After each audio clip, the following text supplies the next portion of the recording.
श्रद्धा पूर्वक इस रासलीला को कहेगा या सुनेगा, उसके जीवन में कामनाओं की निवृत्ति हो जाएगी और भगवान कृष्ण के प्रेम की प्राप्ति हो जाएगी। ये रासलीला का फल है। हमारा बोले रास बिहारी भगवान की, रास बिहारी भगवान की। अब आप लोग थोड़ा संकीर्तन करो और फिर थोड़ी कथा और हम लोग करेंगे।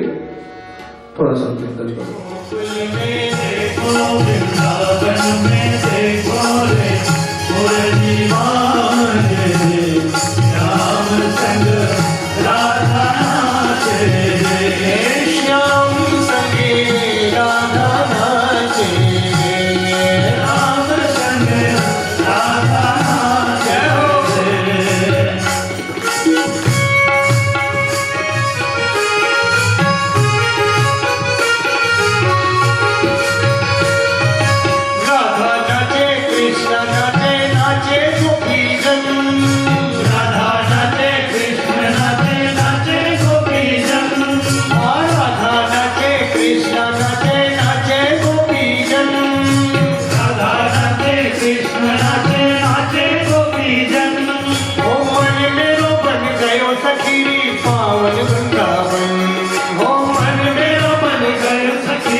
श्याम संगे राधा नाचे, देखो वृंदावन में देखो मुरली वाले, श्याम संगे राधा नाचे, ओ श्याम संगे राधा नाचे, श्याम संगे राधा नाचे।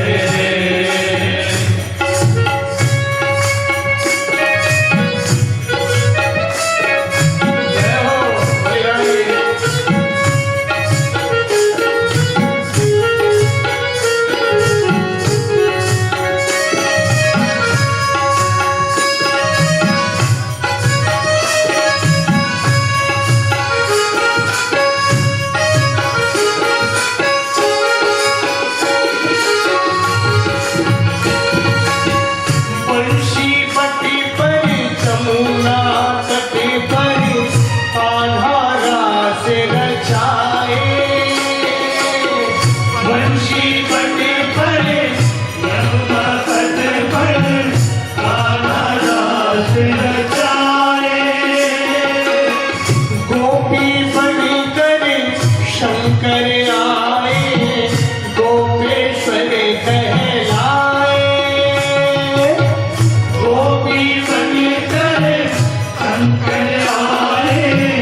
गोपेश्वर कहलाए।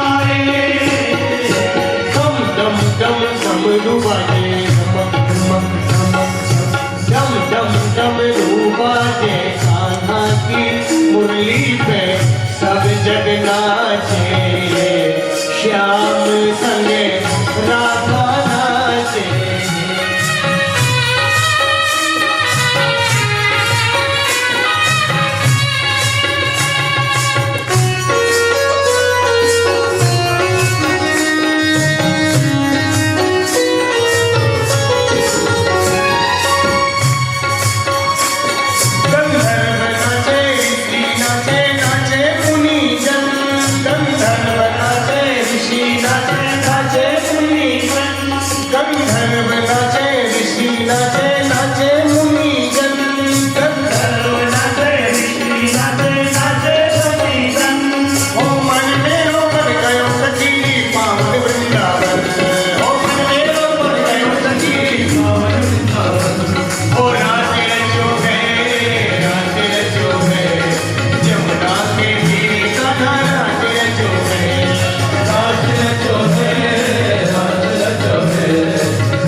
एक दिन देवर्षि नारद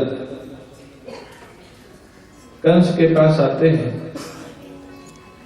कंस से कहा कि तो प्रतिदिन असुर भेजता है ब्रज में और लौट के आते नहीं, अगले दिन तो दूसरा भेज देता है, तेरे को पता भी नहीं लगता उनका क्या होता है। कंस ने कहा तो आपको तो सबकी सूचना है, आप बताइए।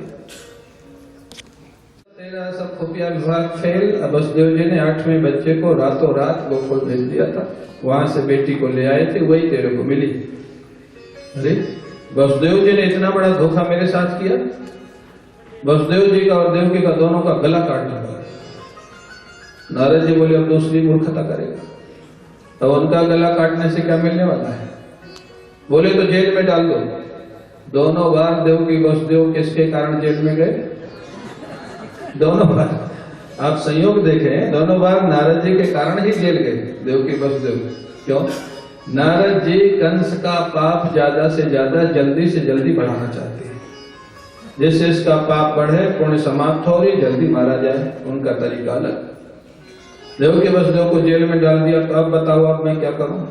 बोले वहां अकेले तुम्हारा दैत्य जाता हूं, मिलके मार डालते, उनको यहाँ बुला ले, दोनों बालकों को यहाँ तुम लोग सब मिलके उनको मार डालो, और क्या करना है? बोलो आएंगे कैसे? बोले धनुष यज्ञ का आयोजन कर, यज्ञ का आयोजन कर। अक्रूर जी को भेज दे, बड़ा प्रेमी है नंद बाबा का, उनके बच्चों का, अपना सोने का रथ भेज दे, निमंत्रण पत्र भेज दे, वो लेके आ जाएंगे। नारद जी ने ऐसे युक्ति बता दी। कंस ने महाराज बड़ी कृतज्ञता ज्ञापित की, नारद जी का पूजन किया।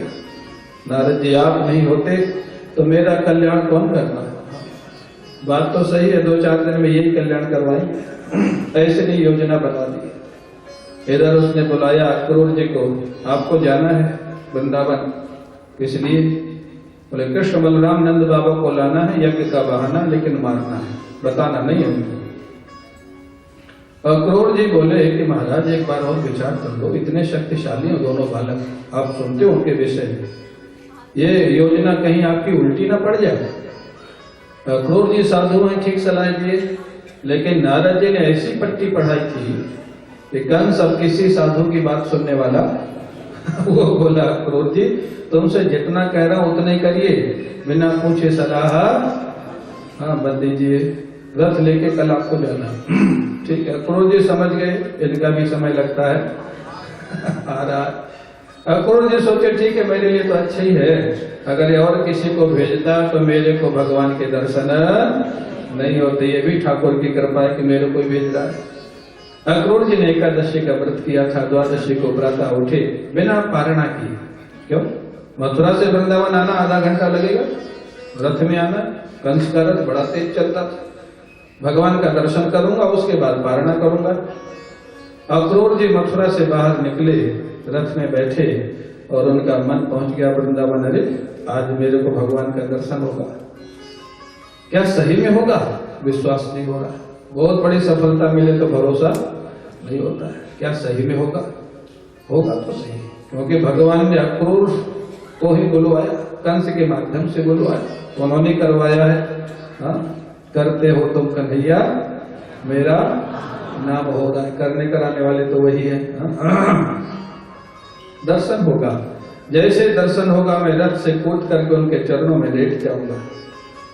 जब लेट जाऊंगा तो क्या श्री कृष्ण मेरे सिर पे अपना हाथ रखेंगे, और हाथ रखेंगे जब मैं उठ करके खड़ा होऊंगा, क्या उठा के मेरे को अपने हृदय से लगाएंगे, और हृदय से लगाएंगे मैं आनंद का अनुभव करूंगा। उसके बाद क्या मेरे से पूछेंगे चाचा जी सब कुशल तो है ना? श्री कृष्ण क्या मेरे को अपना चाचा कह के बुलाएंगे, और अपना चाचा जब श्री कृष्ण मेरे को कह देंगे तो मेरा मनुष्य जीवन पाना सफल हो जाए। भगवान जिसको अपना संबंधी बना ले, अपना संबंध स्थापित कर ले, ये सोचते सोचते अक्रूर जी रथ में महाराज भावावेश में चले गए। अब रथ खड़ा, चलाने वाला कोई नहीं। अक्रूर जी तो लेट गए रथ में, सोच रहे वृंदावन पहुंच गया।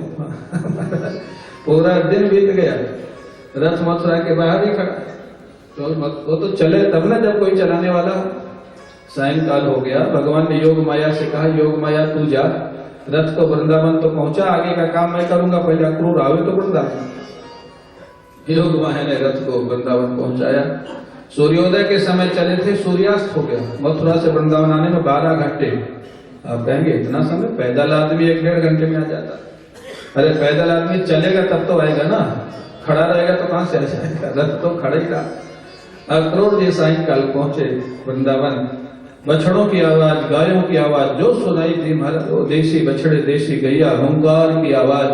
अक्रूर जी की समाधि टूटी। अरे वृंदावन आ गया, लेकिन सायंकाल हो गया। समझ गए मैं तो बेहोश पड़ा था। यहां से बोल रहे थे गौशाला तो महाराज बछड़ों की आवाज, गायों की आवाज। अब उसके बाद अक्रूर जी जैसे रथ में बैठे, चरण चिन्ह दिखाई दिए। चरण चिन्ह भगवान के ब्रजरज में चरण चिन्ह। अक्रूर जी सोचे अभी अभी मेरे ठाकुर यहाँ से गए, रथ से कूद पड़े, चरण धूल में लोट पोट होने लगे। अभी अभी गए, यही जगह है जहां से ठाकुर जी गए। ये है प्रेम। पहले के प्रेमी लोग भगवान के चरण चिन्हों में लोट पोट होते थे। आजकल के आधुनिक बच्चे जाते हैं जब नेशनल पार्क टाइगर देखने, टाइगर नहीं मिलेगा तो उसके चरण चिन्ह का फोटो खींचते हैं। अभी अभी यहीं से टाइगर गया, अरे मरो गया है तो गया, तो उसका फोटो लेके क्या करो? और वो जो गाइड लोग होते हैं जानबूझ के वैसा चिन्ह बना देते हैं। भाई नहीं मिला तो इनको कुछ सांत्वना तो देनी पड़ेगी। भगवान के चरण चिन्ह देख के गदगद हो तो जीवन सार्थक। मेरे को भी एक बार लोग गए, ले गए थे जबरदस्ती कान्हा नेशनल पार्क, इसलिए मेरे को मालूम। 3 घंटा घुमाया, कोई टाइगर वाइगर मिला नहीं। अंत में बोले देखो ये पंजा बना ना, अभी अभी गया। मेरे को, मैंने कहा पंजा नहीं देखा, मेरे को देखा ना तो टाइगर देखा। 3 घंटा फालतू घुमाया। तो ये जो हालत है, अक्रूर जी महाराज चरण चिन्हों में लोट पोट हो जाते। लोट पोट होने के बाद जब उठे, लोगों से पूछा भैया कृष्ण बलराम कहाँ मिलेंगे? बोले गौशाला में। गौशाला में मिलेंगे। अक्रूर जी महल में नहीं, गौशाला ही सीधे चले गए। गौशाला में गए तो भगवान का दिव्य रूप है। भगवान का ग्वारिया वेश है, सिर पे रस्सी बांधे हुए, फेंटा कमर में बांधे हुए, हाथ में दूध निकालने के लिए बाल्टी लिए हुए, और महाराज भगवान का हाथी के बच्चे जैसे कृष्ण बलराम का दर्शन होता है। अक्रूर जी रथ से कूद पड़ते हैं, जमीन पे लेट जाते हैं। भगवान ने अपना हस्त कमल अक्रूर जी के सिर पे रखा, अक्रूर जी को उठाया, हृदय से लगाया। बहुत देर लगाने के बाद वही पूछा जो सोच रहे थे, अंतर्यामी है ना चाचा जी, सब कुशल तो है ना? जैसे चाचा जी कहा अक्रूर जी गदगद हो जाते हैं ना, धन्य हो ठाकुर, इतना ध्यान, इतना आपका ध्यान, इतना आप भक्त का ध्यान रखते हैं, बड़े प्रसन्न हो जाते हैं। अक्रूर जी को भगवान कृष्ण लाते हैं महल में, स्नान कराया, भोजन कराया, और उसके बाद अब महाराज अक्रूर जी की चरण सेवा करने लग गए श्री कृष्ण बलराम। क्यों? चाचा जी बनाया है तो चरण सेवा तो करनी होगी ना। इसलिए भागवत में लिखा है भक्तिम ददाति करिहिचित मुक्तिम ददाति करिहिचित न तो भक्ति योगम। भगवान मुक्ति जल्दी दे देते हैं, भक्ति जल्दी नहीं देते। हमारे गुरु जी इसकी ऐसी व्याख्या करते हैं, जैसे दो व्यक्ति जेल में बंद हैं। एक व्यक्ति ने जेलर से एप्लीकेशन दिया कि मेरे को जेल से मुक्त किया जाए, बहुत दिन हो गए। दूसरे व्यक्ति ने एप्लीकेशन दिया मेरे को जेल से मुक्त करके जेलर साहब अपनी कोठी में रख लीजिए। किसके एप्लीकेशन पे ज्यादा विचार करना पड़ेगा? जो जेल से छूटना चाहता है उस पे, या जेल से छूट के कोठी में रहना चाहता है उस पे? जो जेल से छूटना चाहता है वो है ज्ञानी, और जो जेल से छूट के कोठी में रहना चाहता है वो है भक्त। तो भगवान ज्ञान जल्दी दे देते हैं, भक्ति जल्दी नहीं देते। मुक्तिम ददाति करिहिचित न तो भक्ति योगम। अक्रूर जी की चरण सेवा कर रहे। चाचा जी कैसे आए, अचानक कैसे आना हुआ? अक्रूर जी ने सारी घटना बता दी। कन्हैया बहाना तो यह कहता है, तुम दोनों को मारने के लिए बुलाया गया है। चाचा जी ये बात मेरे से कही तो कही, बाबा से मत कहना, नहीं तो बाबा हमको मथुरा जाने नहीं देंगे। तो लाला मैं तो कभी झूठ नहीं बोलता हूँ, मैं फिर क्या कहूँ, सच्चाई तो यही है। तो कन्हैया ने कहा आप कुछ मत कहना, न झूठ बोलना न सच बोलना, जो कहना है मैं कह दूंगा। इस अवतार में मेरे को झूठ बोलने में कोई संकोच है, राम अवतार में बहुत सच बोल लिया, इस अवतार में मेरे को संकोच नहीं झूठ बोलने में, जो कहना है मैं कह दूंगा। और कन्हैया ने उतना ही कहा, मामा के यहाँ यज्ञ हो रहा है, सोने का रथ भेजा है, निमंत्रण पत्र भेजा है, सारथी भेजा है, बाबा चलना है। अब बाबा को आनंद का ठिकाना नहीं, मेरे लाला के लिए सोने का रथ भी, मेरे लिए तो कभी नहीं भेजा। ये लाला में कोई चमत्कार तो है, सारे नगर में ढिढोरी पिटवा दिया, माखन मिश्री दूध दही जो भी ले चलना, सब लोग तैयार हो जाओ। प्रातः काल चलने लगे तो गोपियां रुदन करती है। गोपियों ने निर्णय कर लिया हमारे जीते जी श्री कृष्ण का रथ वृंदावन से मथुरा नहीं जाएगा। रथ को पकड़ लिया तो श्री कृष्ण ने अक्रूर जी से कहा गोपियों को कह दो रथ को छोड़ दे, मैं जल्दी आ जाऊंगा। सच्चाई यही है। हाँ, ऐसा नहीं कि गोपियों ने फिर रथ को छोड़ा ही नहीं। जब श्री कृष्ण ने कह दिया रथ को छोड़ दो मैं जल्दी आ जाऊंगा, गोपियों ने रथ को छोड़ दिया, रास्ता छोड़ दिया, लेकिन रो रही। रथ जिधर जा रहा है उधर को देख के उनके अश्रुपात हो रहे हैं, सोच रही है शायद इनको थोड़ी देर जाने के बाद गायों की याद आएगी और लौट आएगी। फिर सोचते हैं शायद यशोदा जी की याद आएगी और लौट आएंगे। फिर सोचते हैं शायद किशोरी जी की याद आएगी और कन्हैया लौट आएंगे। रथ की तरफ देख रही गोपियों का प्रेम, रथ को रोका नहीं, साथ में गई नहीं। ये है समर्पण, कंप्लीट सरेंडर गोपियों का। रथ की ध्वजा देख रही तब तक भी दिख रही है, रथ की धूल दिख रही है तब तक भी देख रही है। जब धूल दिखनी भी बंद हो गई तब गोपियां निराश होकर लौट आती हैं, भगवान के प्रत्यागमन की प्रतीक्षा में रहने लग जाती है। भगवान अक्रूर जी के साथ पहुंच गए महाराज जमुना जी पर। अक्रूर जी ने स्नान किया, संध्या वंदन कर रहे थे। जानते हो क्या हुआ? भगवान के दो रूप, एक रथ में एक जमुना जी के अंदर। अक्रूर जी ने कहा ये क्या? भगवान दिखाना चाहते थे चाचा जी तुम डरो मत, मैं ही साक्षात भगवान। परमात्मा हूँ। कंस मेरा कुछ नहीं कर सकता है, आप निश्चिंत हो जाओ। क्योंकि जब अंदर ध्यान से दर्शन किया तो भगवान शंख चक्र गदा पद्म लिए हुए नारायण के रूप में दर्शन दिए और बलराम जी शेष के रूप में दर्शन दिए। अक्रूर जी ने बड़ी भारी स्तुति की, वहां से लेकर के चले मथुरा पहुंच गए। उन्होंने कह दिया मामा जी को बता दो कि हम लोग आ गए हैं। अक्रूर जी ने कहा कन्हैया हमारे घर नहीं चलोगे? आऊंगा जरूर चाचा जी, आऊंगा, लेकिन पहले मामा जी ने बुलाया है ना, जिसने बुलाया है पहले उससे तो मिल लूं, मामा जी से मिल लूं, मामा जी से मिलने के बाद आपके घर आऊंगा। अक्रूर ने जाकर के कंस को बता दिया। कंस भी महाराज और तैयारी कर रहा था, अगले दिन धनुष युद्ध था, मारने की योजना थी, वो तैयारी हो रही थी। अब तैयारी होने दिया जाए तो मार दिया जाए। विनोद जी को आने में 10 मिनट हमें सोचा कंस शाम तक रुक जाएगा, लेकिन लगता है उसका समय आ गया।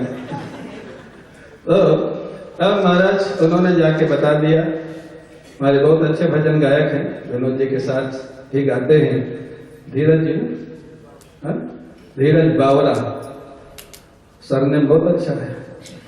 जो बावरा नहीं होगा वो भजन गा ही नहीं सकता। कृष्ण प्रेम में जो बावरा नहीं होगा बहुत सुंदर गाते हैं। तो महाराज अब वो कंस को बता दिया अक्रूर जी ने कि हमारा काम हो गया, अब आप देखो। इधर कन्हैया ने नंद बाबा से पूछा, बाबा मनुष्य के तो कल है और आज हम लोग नगर दर्शन करावे।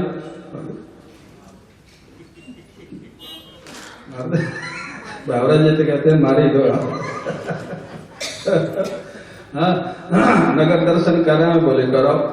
बोले किसी से झगड़ा मत करना, बोल के ना बाबा बिल्कुल झगड़ा नहीं करेंगे। चल पड़े मथुरा नगरी को देखने के लिए। महाराज मथुरा नगरी में बड़ी सुंदर सजावट की हुई है, कलश रखे हुए, सोने के कलश, दीपक प्रज्वलित हैं, गलियों में सुंदर छिड़काव किया हुआ है। मथुरा की देवियां भगवान कृष्ण बलराम पर पुष्पों की वर्षा कर रही है, स्वागत सम्मान कर रही है। क्यों? दोनों भाव है, सम्मान भी करना है और जब फूलों की बार बार वर्षा होगी तो श्री कृष्ण कभी नजर उठा के ऊपर भी तो देखेंगे ना, हमको दर्शन हो जाएगा जब ऊपर की ओर देखेंगे। बोलिए भक्तवत्सल भगवान की, वृंदावन बिहारी लाल की।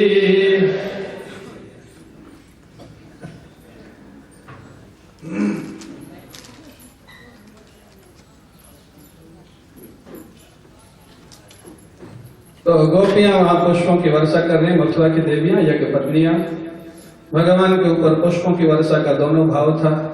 स्वागत सम्मान भी होगा और भगवान कभी न कभी तो देखेंगे कि पुष्पों की वर्षा कौन कर रहा है, तो उनकी नजर पड़ेगी, हमारा जीवन भी धन्य हो जाएगा।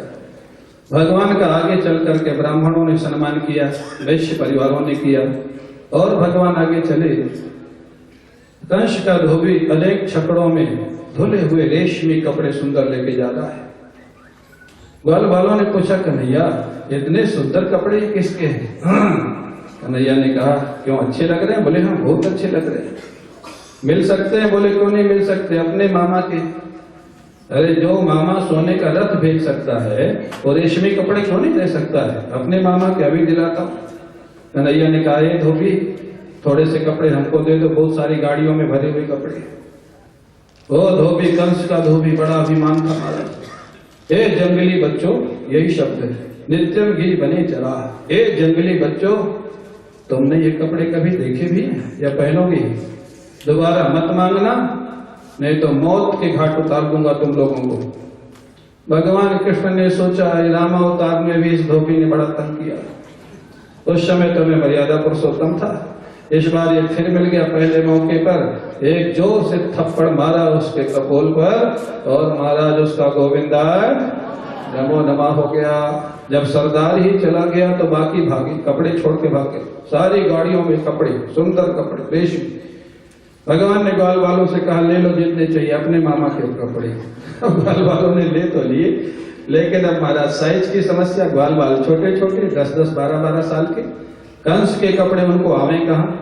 एक दर्जी था, दर्जी मुस्कुराया, ठाकुर जी को बुलाया, आओ आओ। सबकी नाप लिया, कपड़ों को काट करके सिलाई करके मैचिंग के साथ। जो सांवरे थे उनको पीतांबर पहना दिया, जो गोरे थे उनको नीलांबर पहना दिया। ऐसे महिला सुंदर हृष्ट पुष्ट खाए हुए माखन मिश्री के ग्वाल बाल, लिखा है हाथी के बच्चों के जैसे थे। ये माखन मिश्री खाना चाहिए जीवन में। जो बंद कर देते हैं ना उन्हीं को घुटनों में दर्द, बैक में दर्द होता है। शुद्ध खाना चाहिए, लेकिन जो मिलावटी है ना ये नुकसान करता है। जो नहीं खाते हैं ना, मेंटेन करने के चक्कर में रहते हैं, उनकी हालत बहुत खराब होती है। ब्रज में आवे माखन न खा, माखन मिश्री के खाए हुए ग्वाल बाल हृष्ट पुष्ट पीतांबर पहन लिए, नीलांबर पहन लिए, रक्तांबर पहन लिए, वो सुंदर शोभा। भगवान ने कहा दर्जे से कुछ मांग ले भैया। बोले नहीं कुछ नहीं चाहिए। नहीं कुछ तो मांग ले। हमको कुछ नहीं चाहिए प्रभु, आज तो सेवा ही करूंगा। नहीं मांगोगे तो मैं दूंगा। बोले आपकी कृपा, आपकी इच्छा। भगवान ने क्या दिया, बड़ी सुंदर। नहीं मांगा तो क्या दिया। सुखदेव जी महाराज कहते तस्य प्रसन्नो भगवान प्रादात् सारूप्यमात्मनः श्रियं च परमां लोके बलैश्वर्य स्मृति इंद्रियं। भगवान प्रसन्न हो गए। तुमको अब कल से सिलाई करने की आवश्यकता नहीं। तुम जीवन भर इतनी संपत्ति दे देता हूं कि भजन करना, और ये जीवन त्याग करके मेरे धाम में आओगे, ये अभी से वरदान दे देता हूं। उसके लिए अलग से परिश्रम करने की आवश्यकता नहीं। जीवन भर कंस के कपड़े सिलाई किए तो क्या मिला। एक दिन भगवान के भक्तों की सेवा की तो लोक भी मिला और परलोक भी मिला, दोनों मिले। ये सूत्र है। दुनिया के लिए कितना भी करो, बहुत ज्यादा कुछ मिलने वाला नहीं है। भक्त और भगवान के लिए थोड़ा भी करो, बहुत कुछ मिलेगा। सोच नहीं सकते। आगे माली मिला, उसने भगवान को माला पहनाई, चंदन लगाया, उसको भी भगवान ने निर्मल भक्ति का वरदान दिया। आगे बढ़े। एक टेढ़ी टेढ़ी देवी जा रही है, हाथ में कटोरा लिए। ये कौन थी? कुब्जा। ये रामा अवतार की शूर्पणखा है। गौड़ीय संप्रदाय के महापुरुषों ने लिखा है शूर्पणखा ने भगवान का वर्ण किया था पति के रूप में। मर्यादा पुरुषोत्तम थे, उस समय विवाह कर नहीं सकते थे, इसलिए नाक कान को समाप्त कर दिया गया था कि जिसने मेरा वर्ण कर लिया वो दुनिया में नहीं जा सकता है। इसलिए उस जन्म में उसका फिर विवाह हुआ नहीं, और अगले जन्म में वो कुब्जा बना दिया। जन्मजात कुबड़ी थी, इस जन्म में भी विवाह नहीं हुआ। आज ठाकुर जी लीला पुरुषोत्तम है, आज अपनाने का समय आ गया है। भगवान कृष्ण पीछे से आवाज लगाते, का तुम बरोरू हरि हो सुंदरी। तो कौन है? कुब्जा और सुंदरी, कोई मतलब ही नहीं। कुब्जा भी सोचती है मेरे को सुंदरी कहने वाला कौन है। हाँ, ये है कृपा की पराकाष्ठा। श्याम सुंदर शरीर को नहीं देखते हैं, श्याम सुंदर हृदय के सौंदर्य को देखते हैं। हरि हो सुंदरी तो कौन है? कुब्जा ने मुड़ करके पीछे देखा, श्याम सुंदर खड़े। प्रभु मैं कंस की दासी कुब्जा, अंग राग उसके शरीर में लगाने जा रही हूँ। भगवान मुस्कुरा के बोले हमारे शरीर में लगाओगी? बड़े बड़े संतों की सेवा जो ठाकुर जल्दी स्वीकार नहीं करते, आज कुब्जा से मांग रहे। क्यों? उद्धार करना है, कृपा करनी। पिछले जन्म से इनकी आकांक्षा थी भगवान को पाने के लिए। अरे भाई, भगवान ने गोपियों के साथ रासलीला किया तो गोपियों तो योग्य थी, प्रेमी थी, लेकिन कुब्जा तो संसारी थी। ये भगवान का स्वभाव है। भगवान को संसारी भी चाहे तो भी भगवान स्वीकार करते हैं, प्रेमी चाहे तब तो कहना ही क्या है, संसारी को भी स्वीकार। कुब्जा के जीवन में कामना थी। सुखदेव जी ने गोपियों के चरणों की वंदना की है और कुब्जा को कुमनीषी शब्द का प्रयोग किया है। हाँ, इसके जीवन में सांसारिक कामना थी, लेकिन भगवान ने उसको भी मना नहीं किया। ये भगवान की भगवत्ता है। भगवान ने कहा मेरे को अंगराग लगाएगी, और कुब्जा श्री कृष्ण और बलराम दोनों को अंगराग लगा देती है। भगवान ने देखा इसने तो अपनी सेवा कर दी, मेरा काम शेष है। भगवान ने अपने श्री चरण को कुब्जा के पैर में रखा, यहाँ पे हाथ लगाया, फिर जोर से झटका दिया, खट से सीधी हो गई। महाराज बड़ी सुंदर हो गई कुब्जा। बोलिए भक्तवत्सल भगवान की। कुब्जा ने प्रभु से कहा मेरे घर चले। बोले अभी नहीं, दाऊ दादा साथ में डांटेंगे बाद में आऊंगा। आगे चले, धनुष यज्ञशाला में पहुंच गए। सुरक्षा कर्मियों से पूछ के थोड़ी दूर तक गए, फिर बिना पूछे जबरदस्ती घुस गए, धनुष को उठाया, तोड़ डाला, अनेक सुरक्षा कर्मियों को मार दिया। बाकी बचे हुए सुरक्षा कर्मी कंस को जाके बताए। कंस घबराता है। इधर भगवान कृष्ण नगर दर्शन करके वापस आ गए नंद बाबा के पास। बाबा ने कहा कन्हैया नगर दर्शन कराए? बोले कराए। कोई झगड़ा तो नहीं किया? ना बाबा। किया कि नहीं किया था? किया था। ऐसा हमारा ठिठाई से झूठ बोलते थे अभ्यास हो गया था। जब कभी झूठ नहीं बोलता वो झूठ बोले पकड़ जाएगा, और जो बचपन से बोलता है वो जब बोले तो कभी पकड़ा नहीं जाएगा। ना बाबा कोई झगड़ा। कितने लोगों को मार के आए। और क्या कह दिया? बाबा भरोसा ना हो ग्वाल बालों से पूछ लो। कोई ग्वाल बाल कहाँ बोलने वाले ग्वाल बाल तो उन्हीं की पार्टी के लोग थे।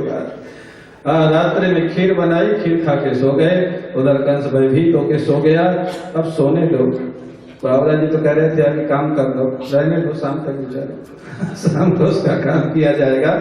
हमारे परम आदरणीय और भगवान के परम भक्त श्री विनोद जी अग्रवाल और तालियों के साथ उनका स्वागत करें। और उनके सहयोगी श्री धीरज जी बावरा। अभी हम लोग लोनावाला में साथ में थे, बहुत आनंद आया आपके भजनों से। और वहीं पर स्वाभाविक चर्चा हो गई। आपका समय 1-1.5 वर्ष तक आगे तक का मिलना कठिन होता है, लेकिन ये ठाकुर जी की कृपा, आपका प्रेम, और मैं कहता हूँ हमारे यजमान का भाग्य जो अमेरिका से चल के यहाँ तक आए हैं कथा के लिए। विनोद जी से चर्चा हुई, उन्होंने देखा और बोले संयोग से मैं 17-18 हूँ वृंदावन, और बोले मैं आऊंगा। वहीं पे कह दिया था। और महाराज यद्यप विनोद जी भगवान कृष्ण के भक्त हैं, लेकिन उनकी वाणी राम जी जैसे हम भरोसा करते हैं उन्होंने कहा है तो आएंगे, कृष्ण जी जैसे नहीं। तो महाराज अब आप लोग उनके भजन का आनंद लेंगे। इतना सुंदर भावपूर्ण भजन होते हैं बावरा जी के और विनोद जी के। आप लोग शांति से बैठ करके भजनों का आनंद लेंगे, और आपके भजन के कारण कंस 4-5 घंटा और जीवित रह जाएगा कंस को इस समय नहीं मारेगी, शाम को ही करेगा उसका काम। तो आप लोग उसका आनंद लेंगे। बोलिए नंद गोपाल भगवान की। प्रेम से बोलिए बोले बांके बिहारी